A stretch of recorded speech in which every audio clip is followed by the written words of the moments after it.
Alors que la COP28 démarre cette semaine à Dubaï, je n'oublie pas que l'Afrique des potentiels et des solutions, c'est aussi une Afrique qui participe à la lutte contre le réchauffement climatique de la planète, mais dans l'équité et la justice climatique. L'enjeu principal pour nous, c'est de pouvoir exploiter nos ressources disponibles pour satisfaire nos besoins d'industrialisation et d'accès universel à l'électricité, dont plus de 600 millions d'Africains sont encore privés. Bien sûr, il faut des ressources sobres en carbone, il faut une adaptation. Les partenariats pour une transition énergétique juste, appelé Just Energy Transition Partnership, pourraient offrir de bonnes perspectives de collaboration dans ce sens.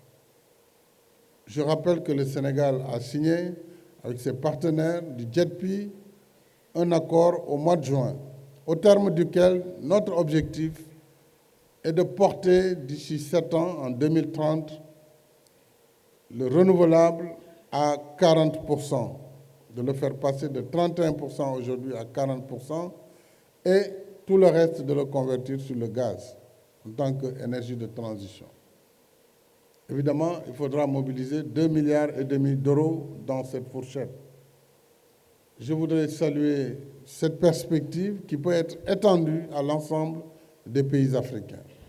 Pour nous, la coopération dans le cadre de JETP pourrait être une alternative crédible,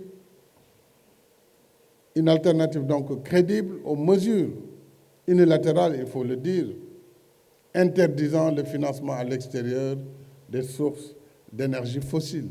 Souvent, ça fait rire quand on nous dit on ne va plus financer le fossile. Mais où on ne va pas le financer? C'est en Afrique et dans les pays en développement. Mais dans les pays développés, il y a du charbon aujourd'hui, partout. Il y a du pétrole, il y a du gaz. Donc, il ne faut pas qu'on subisse encore cette injustice climatique. Et ça, c'est mon combat que nous continuerons à mener, puisque c'est tout simplement injuste. Et il n'est pas acceptable de supporter cette injustice.